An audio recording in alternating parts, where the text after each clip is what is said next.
오늘 이 말씀은 아마 성경에서 가장 유명하고 가장 핵심적인 한 절을 뽑을 때 꼽혀지는 16절 말씀인 줄로 압니다. 근데 이 말씀은 어떻게 보자면 하나님께서 니고데모라는 한 사람을 위해 주신 말씀입니다.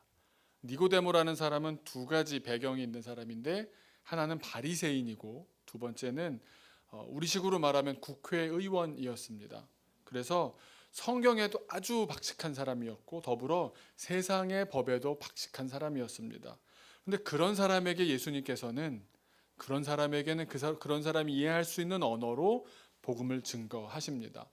그래서 사마리아 수가성에 있는 여인은 물이 귀했던 분이니까 물을 가지고 영생의 물을 주겠다고 그가 관심 가진 그 매개체를 통해서 복음을 전하시는데, 니고데모의 경우는 워낙 박식하고 율법에 대해서나 세상의 어떤 법적인 체계에 대해서 다 알고 있던 사람이기 때문에 이 깊은 말씀을 가지고 16절, 17절의 말씀을 오랜 대화 끝에 마지막에 니고데모에게 하셨던 말씀인데, 그것이 지금 우리 모두에게 허락하시는 말씀이 되었습니다.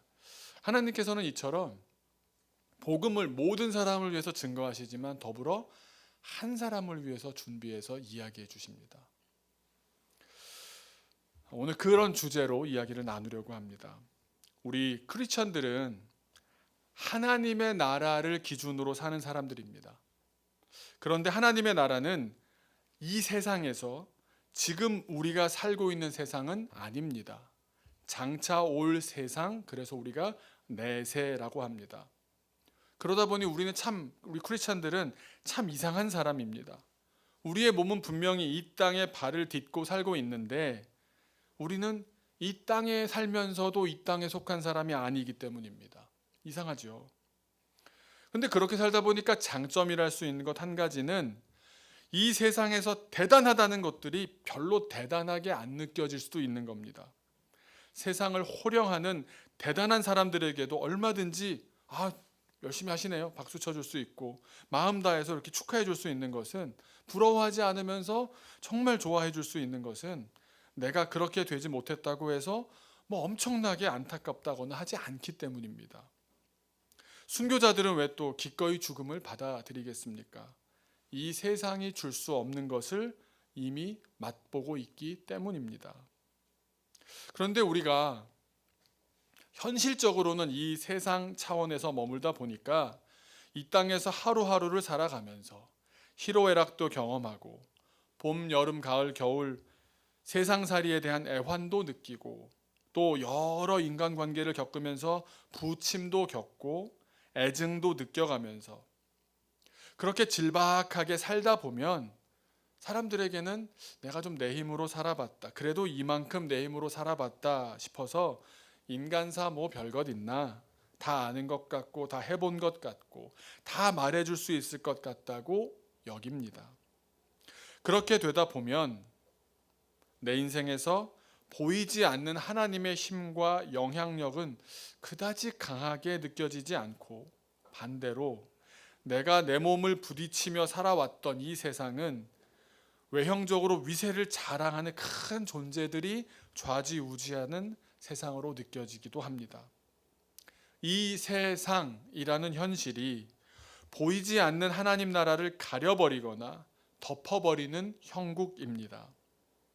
그렇게 되고 보면 우리는 하나님 나라는 우리 안에서 종적을 감추어버린 채 그저 눈에 보이는 이 세상이 전부가 되어버리고 힘세고 인정받는 존재감이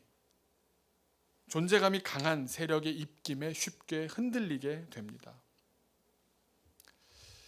어렵게 이렇게 말을 했는데요, 제가 이렇게 자라오면서 이해하지 못했던 것 한 가지가 있습니다. 여성들이나 혹은 몸이 좀 왜소한 사람들이나 혹은 또 연소한 사람들이 으슥한 밤길을 혼자 간다거나 혹 낯선 사람들이 있는 곳에 혼자서 들어가야 된다거나 또 외국에 가야 된다거나 할 때 몹시 두려워한다라는 사실을 잘 이해하지 못했습니다. 당연히 두려워할 일이 아닌가라고 생각하시는 분들도 있지만, 아니 왜 이해를 못하시지 이러실 수 있겠는데요, 그 이유는 딱 한 가지입니다. 저는 누가 저를 잘 안 건드립니다. 아마 이현종 집사님은 충분히 공감하시는 줄로 믿습니다. 도리어 밤에 그냥 생각 없이 제 갈 길 가느라 제가 제 집 가는 길이라 골목길에 접어들고 나면 앞서 걷는 사람이 흘끔 뒤돌아보고는 갑자기 긴장하며 발걸음이 빨라지거나 하는 경우가 많았습니다. 제가 아무 짓도 안 했거든요. 제가 누님만 두 분이지 않습니까? 같이 자취할 때도 어느 날은 집에 들어와서 갑자기 문을 탁 닫고는 숨을 이렇게 몰아쉽니다. 막 이러면서. 그러면서 아무 생각 없이 앉아있는 저 누나가 왜 저래 하고 쳐다보고 있는 저를 보고는 네가 있어서 안심이야. 그럽니다. 그러다가 또 어떤 때는 누님들이 정말 밤늦게 집에 돌아올 때는 그때는 뭐 핸드폰 없을 때니까 공중전화로 집으로 연락을 해서는 좀 나와줄 수 있겠어? 그러면 저는 지하철에서 올라오면 딱 만날 수 있는 곳에 이렇게 나가 있습니다. 그러면 저를 발견하고는 평소에 그렇게 서로 뭐 사이가 좋았거나 따뜻한 관계가 아니었음에도 저를 보면서 눈빛이 뭔가 이렇게 큰 짐을 내려놓는 것 같은 그런 안도감을 저도 느낄 만큼 호흡이 이렇게 풀리는 것을 보게 됩니다. 제가 뭘 잘해서가 아니라 덩치 큰 남자가 숨만 쉬어도 되는 일이었습니다. 제가 왜 그렇게 마중을 잘 나갔을까요? 항상 지하철역 출입구 부분에는 주변에는 밤늦게까지 문을 연 포장마차들이 분식을 팔고 있기 때문입니다. 누나가 너무 고마운 마음에 제가 이렇게 이런 것도 파네 그러면 그냥 지나갈 수가 없지 않겠습니까? 제가 사람을 알아가면서 또 목회를 하면서 보니까 여성들 치고 성추행을 당해보지 않은 분들이 별로 없더라고요. 또 어리고 연약했을 때 위력에 의한 강제적인 추행이나 뭐 언어적인 폭력이나 또 억압이나 경험한 사람들이 생각보다 많다는 사실 또한 알게 되었습니다. 그러면서 제가 하나 달라진 게 있는데요. 요즘 제가 옛날과 다르게 밤길을 가다가 반대쪽에서 여성분이 저를 딱 마주치면 흠칫 놀라는 게 느껴집니다. 이러면서 이렇게 막 몸이 흔들리는 걸 보는데 그럼 제가 아예 길 한쪽 끝으로 붙어서 갑니다. 왜냐하면 제 몸짓만으로도 누군가에겐 위협이 될 수 있고 제가 숨쉬기만 해도 그 공간은 충분히 채워버릴 수 있다는 사실을 알았기 때문입니다. 우리는 본능적으로 어떤 존재의 외형적인 겉으로 드러나는 눈에 보이는 그런 크기와 위세에 겁먹습니다. 몸집도 그럴 테지만 어떤 사람이 가진 돈의 크기도 움직이지 않는 자산인 건물의 크기나 땅의 넓이로 보여지면 사람들은 그 위세에 숨막혀 합니다.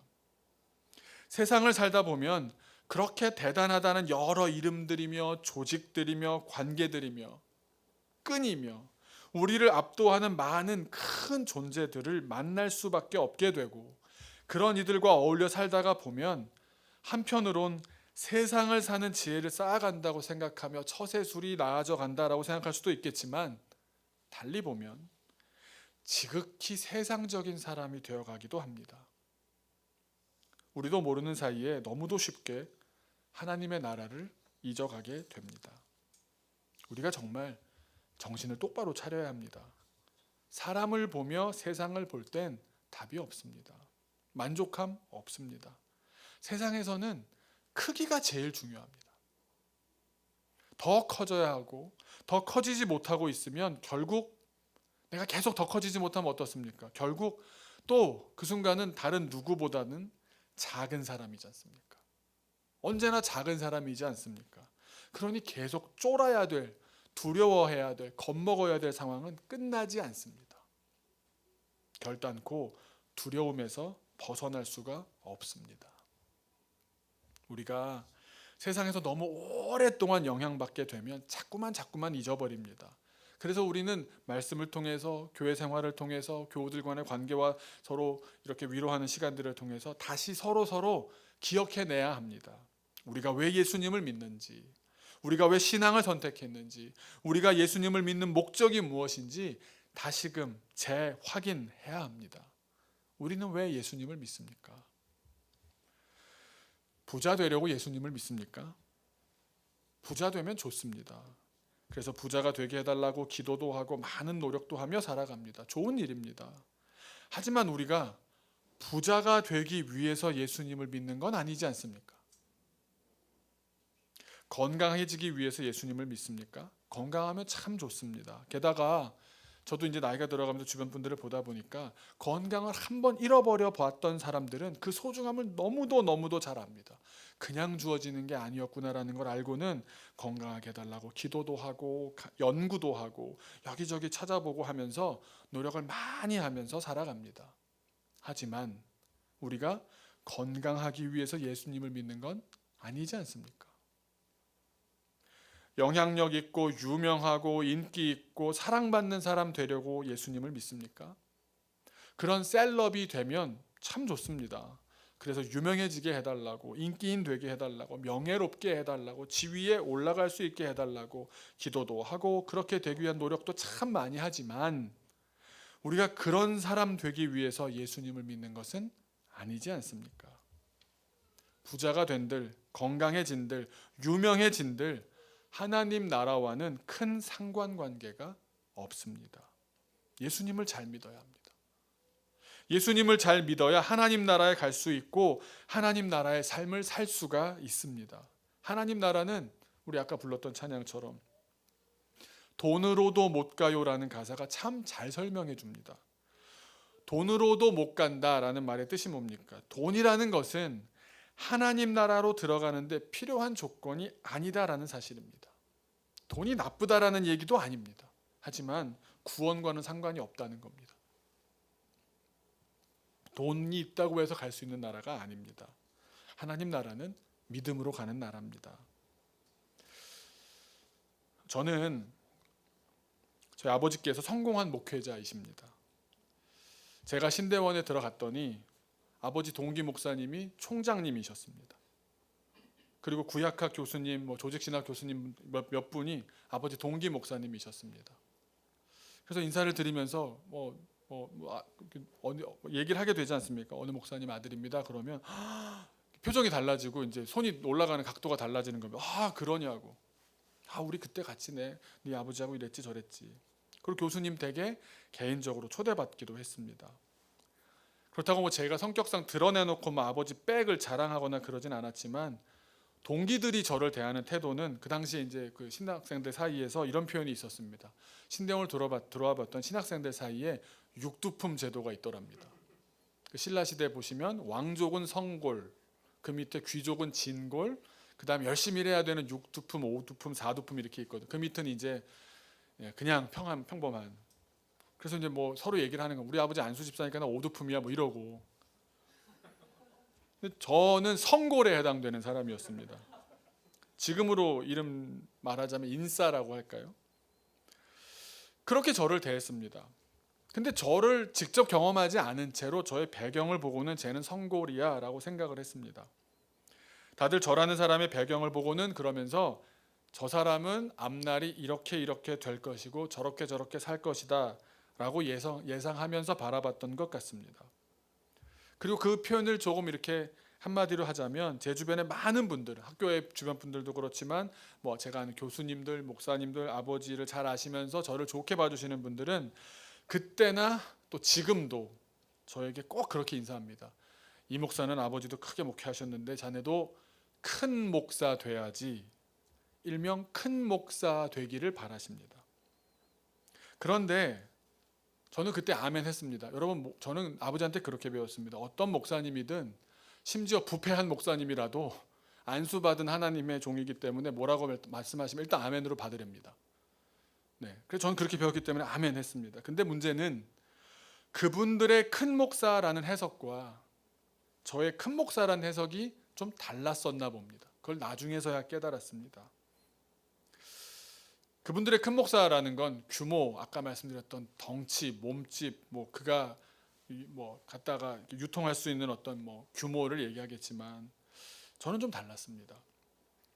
그런 생각을 그때 했습니다. 예수님 믿는 사람들은 이 땅에서 누리는 부와 권력과 지위를 물려받는 것에 연연하지 않을 수 있는 유일한 사람들인데 내가 굳이 왜 육신의 아버지를 기대서 살아야 하나? 어릴 때야 잘하는 가운데 아버지 안 기대고 잘하는 사람이 어디 있겠습니까? 많은.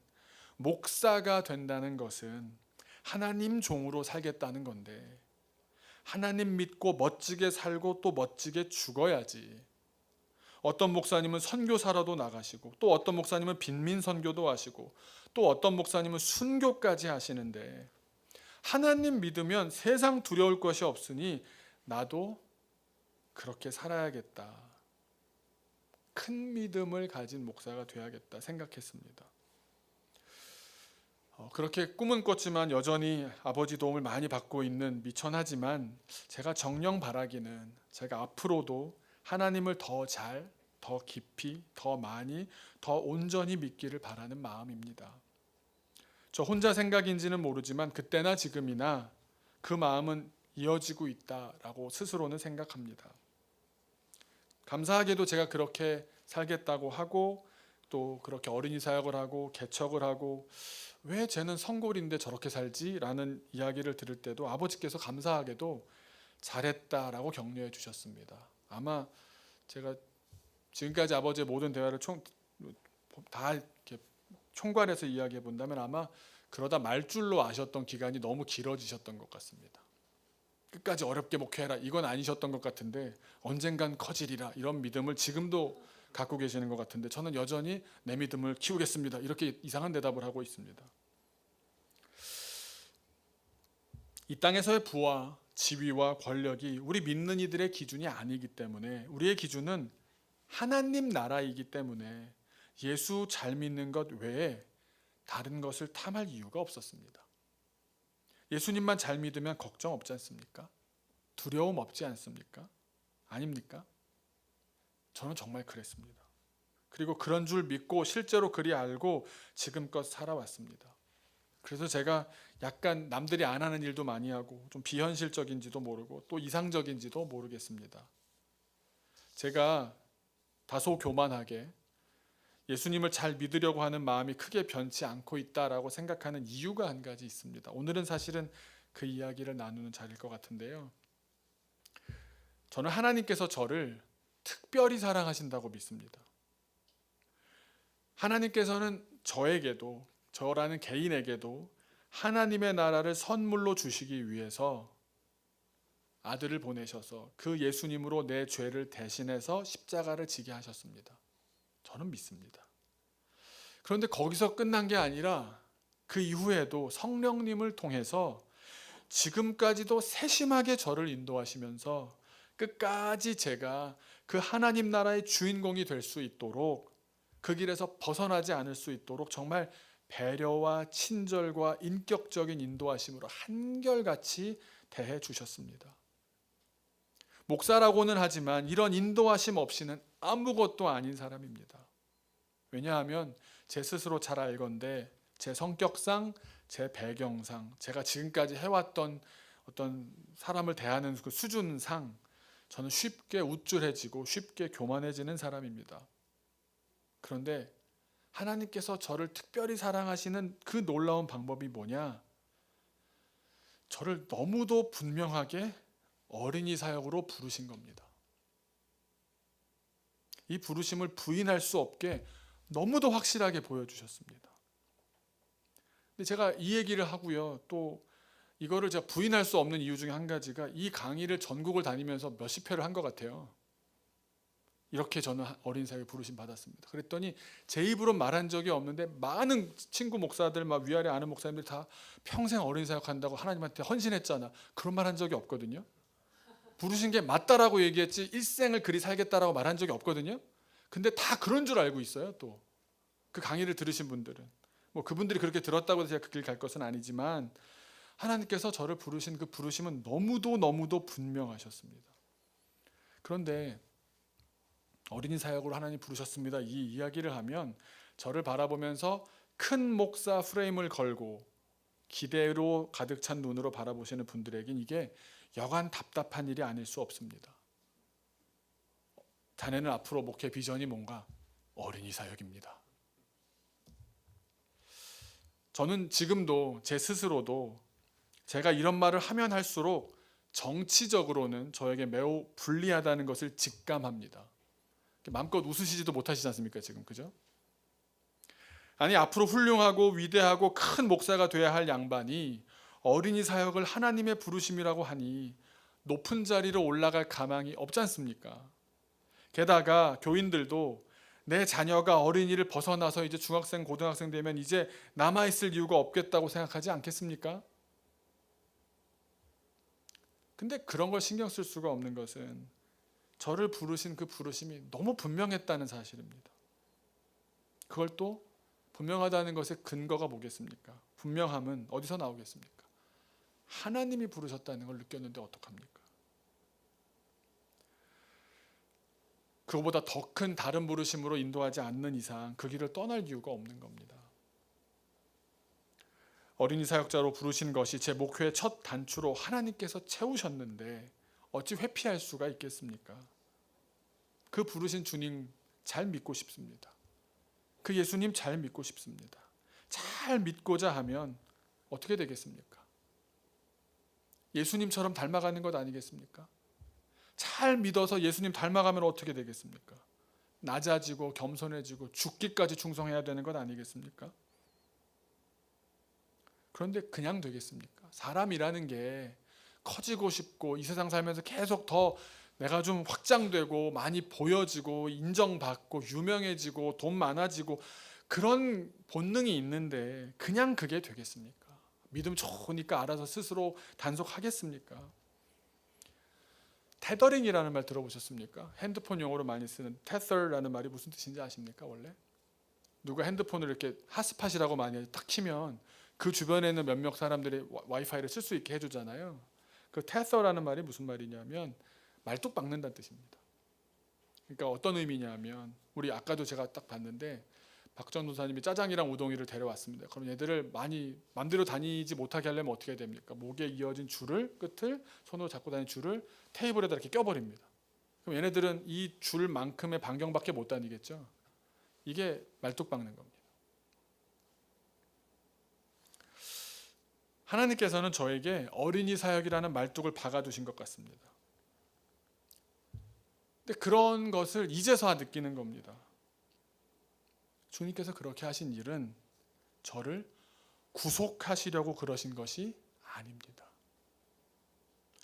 본 뜻도 주님의 마음도 저를 구속하겠다라고 어린 사역으로 그냥 집어넣고 쳐박아 버린 게 아니지만 또 혹여 성숙하지 못한 제가 그걸 구속하셨다라고 느낄까봐 그때 잘 이해하고 따라올 수 있도록 좋은 사람과 좋은 예비된 일들로 맞아 막 이렇게 하는 게 더 맞아 수긍하게 해 주셨습니다. 주님의 은혜로 어린이 사역을 병행하면서 저는 예수님을 더욱 믿을 수 있게 된 것 같습니다. 어린이 사역하지 않았다면 더 쉽게 교만해지고 더 예수님 잘 믿기가 어려웠을 겁니다. 우리 공동체의 리더인 담임 목사를 그리 세우셨으니 어쩝니까? 저와 우리 교회가 잠실로 갈지 더 나아가 미국으로 가게 될지 세계 어디로 갈지 그 다음을 그 훗날을 아무도 모릅니다. 다만 제가 드릴 수 있는 말씀은 저는 그리고 우리 교회는 반드시 예수님 잘 믿는 길로 갈 것이라는 것은 확신합니다. 제가 이 시점에서 혹시 오해하실까 봐 말씀드리지만 저는 특별히 오늘이 어린이 주일이라 이렇게 설교하고 있다는 사실을 일단 마음에 깔고요. 저는 어린이도 좋아하고 청소년도 좋아하고 어른도 좋아합니다. 어린이만 좋아하는 게 아니라는 사실을 다시 한번 오해를 하세요 꼭. 코로나19 사태로 깊이 기도하는 시간이 많아졌고 주님 말씀 묵상할 수 있는 시간이 참 많아졌습니다. 그런 가운데 깨달은 사실이 있습니다. 하나님이 나를 어린이 사역으로 부르신 그 음성은 세상 그 어디에도 비할 수 없는 나를 사랑하시는 주님의 음성이었구나.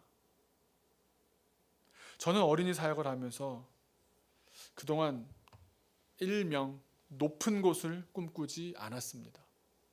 아니 꿈꿀 수가 없었습니다. 그렇게 그런 자리를 꿈꾸지 않도록 하신 것은 제 앞길을 막으신 것이 아니라 저를 예수님 잘 믿도록 예비하신 은혜 가득한 인도하심이었습니다. 어린이 주일입니다. 저는 예수님께서 우리 교우들 한 명 한 명 한 명 한 명을 향한 계획이 있으셔서 그 계획 가운데 부르시고 특별한 은총을 주실 수도 있고 어떠한 은사를 통해서 부르실 수도 있고, 그런데 그 주님의 음성은 나보다 나를 더 잘 아시는 주님께서 주시는 맞춤 은혜와 부르심이 있을 것이라 믿습니다. 또한 우리 자녀들에게도 하나님께서는 은혜 주시되 특별히 그 자녀에게 알맞은 은혜로 인도하시며 인격적으로 친절하게 인도하실 것을 저는 믿습니다. 오늘 아침에 어린이 예배를 하는데요.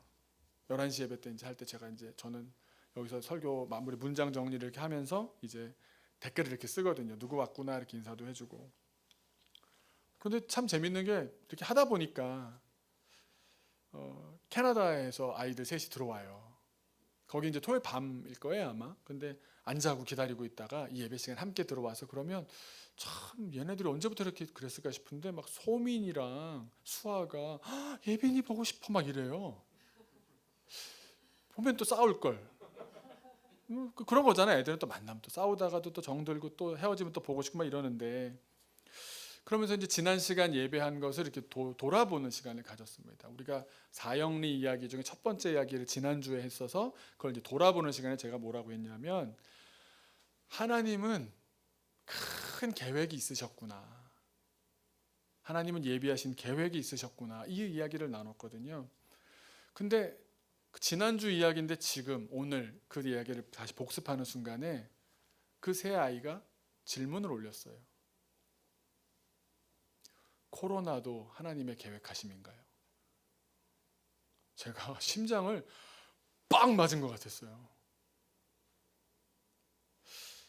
예상한 것과 다르게 캐나다에 갔더니 생각한 것과 다른 일들이 벌어져서 예상한 대로 진행되고 있지 않으니 어떤 마음이 들겠습니까? 마음이 안 좋은 것, 부정적인 게 얼마나 많겠습니까? 제가 얼마 전에 심리학자 책을 읽다 보니까 그러더라고요. 그런 내가 어찌할 수 없는 불행한 일이 닥칠 때 가장 나쁜 대응 방법이 뭔지 아십니까? 자책을 하는 거랍니다. 내가 재수 없나 봐. 내가 태어나질 말았어야. 이게 제일 나쁘답니다. 누가 잘못한 것도 아니지 않습니까? 그런데 괜히 내가 잘못했다 이러지 말라는 겁니다. 그런데 그런 생각이 든다는 얘기거든요. 그 얘기는 어떻게 대답해야 되지? 누구한테 질문한 것도 아니고 그냥 거기에 채팅창에 그냥 질문으로 틱 올라온 거예요. 한편도 제가 그런 생각이 들었어요. 교회에 있다면 이런 질문 안 했을 텐데 채팅창이라는 어떤 제3의 사이버 공간이 되니까 진짜 그냥 마음을 훅 열어버린 거예요. 캐나다에 있는 것, 또 거기서 코로나를 여기서 경험하고 있는 것, 그 생각대로 되지 않는 것도 하나님의 계획인가요? 제가 어떡합니까? 모르면 목사가 기도해야지. 하나님 어떻게 해요? 어려운 질문 나왔는데요. 근데 대답을 주시더라고요. 제가 다 모릅니다. 하지만 제가 아는 것, 확실한 것 한 가지는 얘기할 수 있습니다. 코로나19 사태 때문에 저희 교회는 그 첫날부터 영상 예배를 하게 되었습니다. 온라인 예배와 오프라인 예배가 같이 가는 온라인 예배가 그때부터 시작됐습니다. 그랬더니 해외에 있는 자녀들도 같이 예배할 수 있게 됐습니다. 그리고 이 시간을 코로나19 사태 때문에 이민을 가 있어도 유학을 가 있어도 함께 할 수 있는 예배로 하나님께서 만들어 두셨습니다. 내가 다른 건 모르겠는데 하나님께서는 이 와중에도 우리에게 예배를 함께 할 수 있는 은혜를 주셨잖냐고. 하나님은 그 가족이 캐나다에 있는 시간을 의미 없는 시간이라고 하지 않으시리라 믿습니다. 내 믿음이 더 강해지고 더 깊어지고 더 주님 붙잡게 되고 그 예배의 소중함에 더 마음 열게 되고, 그게 가장 소중한 것 아닙니까?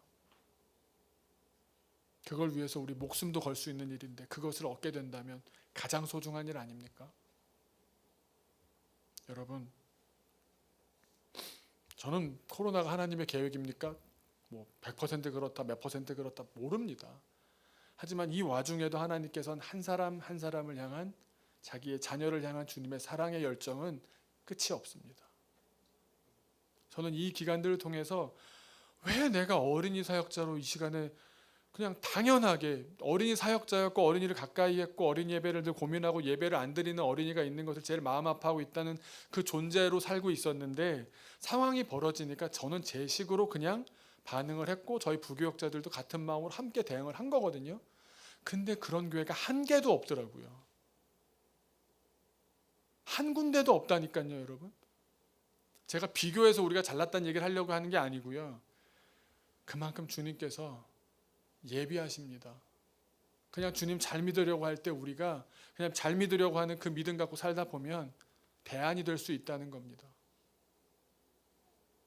오늘 아침에도 아르헨티나에서, 지난 주간에 페루에서, 인도네시아에서, 말레이시아에서 연락이 옵니다. 같이 예배하고 싶다고. 우리 전도사님도 어제 1시간씩 주무셨습니다. 1시간씩. 주일 예배, 우리 어린이 예배하는 거 별거 아닌 것 같죠? 그리고 어떻게 교회가 좀 잘 돌아가고 무슨 재정적으로도 되고 뭐 이러려면은 목사가 좀 더 신방도 더 다니고 막 이래야 되지 않습니까? 제가 맨날 애기들한테 매주 개를 갖고 오는 방법은 없을까 막 이런 연구만 하고 있으니 저는 부흥하긴 글른 목사인 것 같습니다. 근데 확실한 믿음은 있습니다. 저는 예수님을 믿습니다. 그리고 정말 사랑합니다. 오늘 저한테 또 새로운 걸 보여주셨어요. 우리 영상에 오늘 영상은 또 다른 아픔이 있어요. 강석봉 집사님 다 잘못하셨는데 오늘 이야기가 죄에 대한 이야기예요. 지난주가 하나님의 계획하면서 창조하신 이야기, 오늘은 그 하나님이 다 주시고 에덴 동산도 다 주시고 다 창조해서 우리를 주셨는데 우리의 죄로 인해 끊어진 이야기를 했거든요. 그래서 이걸 어떻게 설명할까 하다가 원래 만들었던 영상을 하나 쓰면서 하나 더 만들어야겠다 싶어서 지난주에 제가 제주도 갔더니 그 텐이라는 그 젊은 개가 아기 개를 낳은 거예요. 요만한 똑같이 생겼어요. 하얀색이고, 그러니까 아빠의 아들 개인 거예요. 그래서 이거 갖고 스토리 하나 만들어 보자 해서 얘가 커서 얘가 됐다라고 설정을 하고 저랑 현이가 아빠와 딸 역할을 하면서 아빠와 딸은 강아지를 사랑해 줬어요. 먹여 줬어요. 돌봐 줬어요. 집도 지어 줬어요. 뭐 이러면서 그 사랑을 많이 받았지만 죄가 뭡니까? 하나님보다 다른 것을 더 사랑하는 거잖아요. 그걸 표현하기를 동네 개들과 어울렸어요. 이러면서 이제 동네 개들의 부르심을 따라 나갔어요. 그래서 얼마 만에 돌아오더니 다음번에 더 오랜 기간 있다가 돌아오더니 아예 안 돌아왔어요 하는데, 저희가 영상을 어떤 걸 썼냐면 그 장면에서 현이가 다른 이유였습니다. 그 텐 때문이 아니었는데 주설전사가 이렇게 찍고 있는데 자기 딸이잖아요. 막 오면서 개가 떠났다고. 근데 그때 마침 또 얘가 말 먹이를 주다가 이렇게 풀을 이렇게 하다가 얼굴을 이렇게 해서 시꺼먼댕이가 이렇게 묻은 거예요. 현이가 그러니까 저희가 분장한 것도 아니고 얼굴이 수검댕이 같이 이렇게 됐고 애가 그냥 꾀죄죄한 완전 시골 촌 여인 같이 돼서 주다가 이렇게 된 얼굴 가지고 뭐 엄마 어떻게 아빠 어떻게 하고 막 우는 거예요. 그건 이제 저희가 영상으로 어떻게 썼겠습니까? 주인과 아가는 사랑하는 개가 떠나갔을 때 너무 마음 아파서 울었어요. 근데 현이가요, 여러분 저는 현이 잘 아는 편이잖아요. 걔 인생에서 가장 크게 울었어요 오늘. 그래서 저는 어디에 머리를 찧었나, 한주한테 맞았나, 뭐 높은 데서 떨어졌나, 그냥 세상 다 잃은 것처럼 통곡을 하는 거예요. 아무리 달래도 달래지지가 않아요. 엄마가 왜 그래 말도 못해요. 애가. 전 신기한 걸 봤습니다. 뭐겠습니까 여러분? 우리가 아이들한테 가서 닫고 있는, 이게 뭐 과몰입 아닙니까? 우리가 한 아이 한 아이에게 복음을 증거하고 메시지를 전할 때 그렇게 마음으로 다 받는 겁니다. 일생을 살아갈 수 있는 그 말씀을 심을 수 있는 이 일이 왜 안 소중합니까? 아마 현이한테 나중에 얘기할 수 있을 것 같습니다. 현아, 너 강아지 그때 떠났을 때 막 울었지. 너무 슬펐어. 그러지 않겠어? 그렇게 울었는데 기억 못한 건 사람이 아니죠. 근데 하나님이 현이가 하나님 떠나면 하나님도 그렇게 우실 거야. 그 한마디로 신학은 정립이 되는 겁니다. 여러분, 우리네 인생에 하나님을 잘 아는 예수님이 계셔서 그 하나님을 전해주셨듯이, 제가 좋은 목사라고 예수님 잘 믿는 목사로 있는 것이 얼마나 소중하냐 하면, 아이들이 그렇게 복음을 전해줄 수 있는 타이밍을 보다가 진짜 좋은 복음을 전해줄 수 있지 않겠습니까? 저는 그 기회를 호시탐탐 엿보고 있습니다. 친해져야 되고요. 어제도 저희 집에서 애들 뭐 먹이고 치킨 사다 먹이고, 제가 천사가 되더라고요. 치킨만 사줘도 저는 천사가 됩니다. 한 달에 한 번밖에 안 사줘요 아빠가, 이러는 아이들에게는 야, 3명이서 5명이, 저 포함해 5명이 3마리를 먹었거든요. 그때 세상에 막 순살이니까 이거 할 필요도 없고 막 행복해지더라고요. 그 왜 그러겠습니까? 그렇게 관계가 깊어지고 그렇게 따뜻해지고 났을 때 진짜 복음을 전해줄 수 있지 않습니까? 마음을 열지 않겠습니까? 하나님은 저를 테서링 해놓으시고 말뚝을 박아놓고는, 사실은 그건 널 정말 사랑해서 그래 기동아, 그 마음으로 말뚝 박으신 거, 멀리 못 가게 말뚝 박으셨거든요. 그때 제가 신대원 졸업할 때 제 등짝에는 스위스로 가는 학교 서류가 다 준비되어 있었어요. 보내면 가는 거였거든요. 결국 못 보냈습니다. 그게 이 말뚝 때문에. 미국에 있는 학교로 가려고 준비 다 하고 있었습니다. 못 보냈습니다. 그때 감동 주시고, 그때 기적을 경험하게 하시고, 그때 한 아이를 살리게 하시고, 어떻게 목사라는 이 인두겁을 쓴 사람이 그걸 외면하고 지공부하겠다고 하겠습니까? 큰 목사 되겠다고. 저는 못하겠더라고요. 다 다른 부르심이 있는 거지만 저에 대한 부르심은 주님께서 그곳으로 부르셨기 때문에. 근데 그때마다 하나님께서 그걸 버린 것이 아쉬운 게 아니라 내가 선택한 것의 소중함에 깊이 몰두할 수 있게 해주셨습니다. 그게 무슨 의미겠습니까? 주님은 인격적이십니다. 주님은 너무도 부드럽고 따뜻한 음성으로 우리를 불러주십니다. 그래서 지금도 후회가 없는 겁니다. 그때 미국 갔어야 돼, 그때 스위스 갔어야 돼, 그때 갔다 온 이들이 지금 어느 교회 담임이 돼, 그런 게 전혀 없습니다. 지금 오늘 현이한테 복음 증거한 게 너무 행복합니다. 오늘 예배 때 한 명의 어린이들도 오늘 안 들어온 이름들이 몇 개 보이거든요. 이세영이라든가 정산휘라든가, 그 아이들 이름 안 보이는 게 유수라든가, 테니얼레 4인 가족이라든가 안 보였어요. 전 마음 너무 아파요. 그것보다 더 아픈 마음이 없습니다. 우리 어른들도 지금 다 예배를 잘 참석하고 계신 줄로 믿는데, 이 한 번의 예배를 통해서 주님께서 우리에게 주시고자 하시는 은혜가 있고 인도하시는 음성이 있는 줄로 믿습니다. 나만을 향해서 다 같은 말씀으로 들리지만 받는 나에게는 살아온 삶이 다르고 지금까지 고백해온 주님에 대한 그 고백이 다르기 때문에 다른 음성으로 주시지 않겠습니까? 같은 말씀, 같은 찬양 가운데도 주님은 나를 향한 부르심이 있는 겁니다.